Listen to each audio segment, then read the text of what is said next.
Hey guys, I know this is late. I don't ever do a video this late.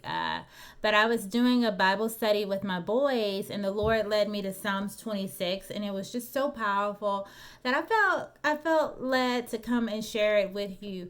How important it is to surround yourself with people who love the Lord. Surround yourself with people who are passionate about God and serving Him because it's so important that don't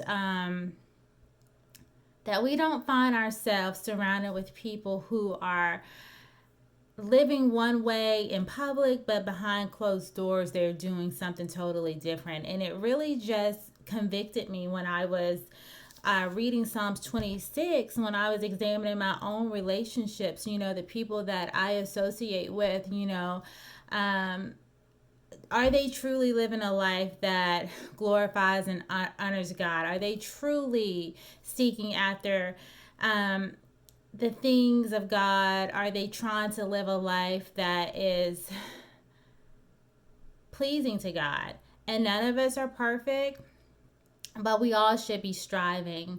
And I think when we think about our close associations, we have to be very careful because last night I was doing a study with the boys and we were talking about David's mighty men, the mighty men of valor.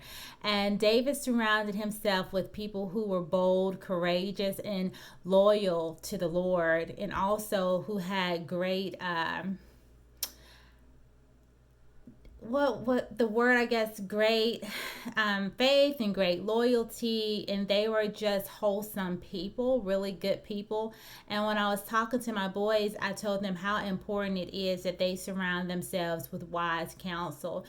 People can be very fun and hee-haw and joke and associate with, but at the end of the day, you need to make sure that you're surrounded with people who fear the Lord, who have the same values that you do, who are seeking to grow and to be better people in the Lord, and not going to pull you away from the things of God, but that are going to be there to really encourage you to be the very best you.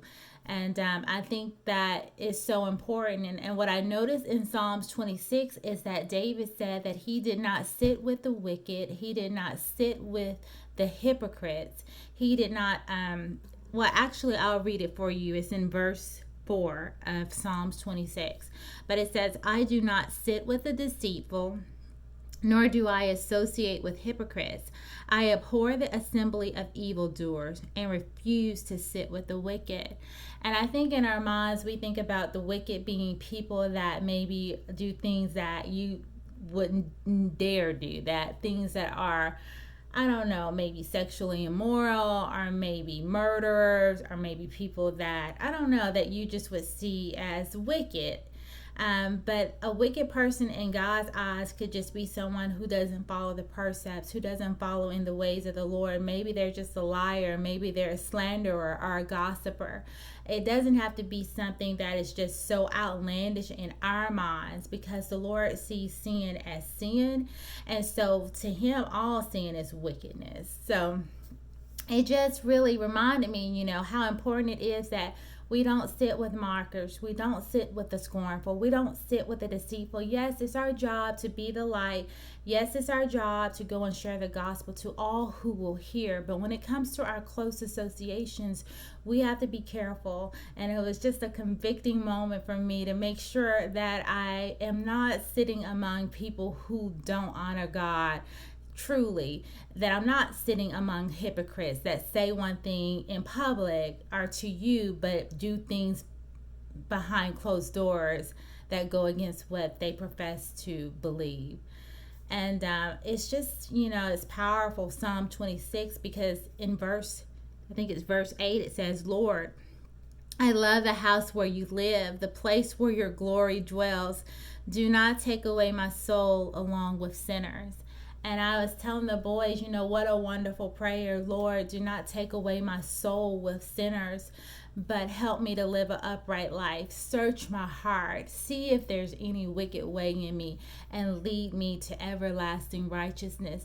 Because that's a prayer of mine, and it's one that I always share, because I think it's powerful that we allow the Lord to search our hearts, because there are things in our hearts that we may not even know that are there. David said, cleanse me of secret faults. So we can't know what those secret faults are if we don't ask the Lord to search our hearts. So, Psalms 26 was just very powerful.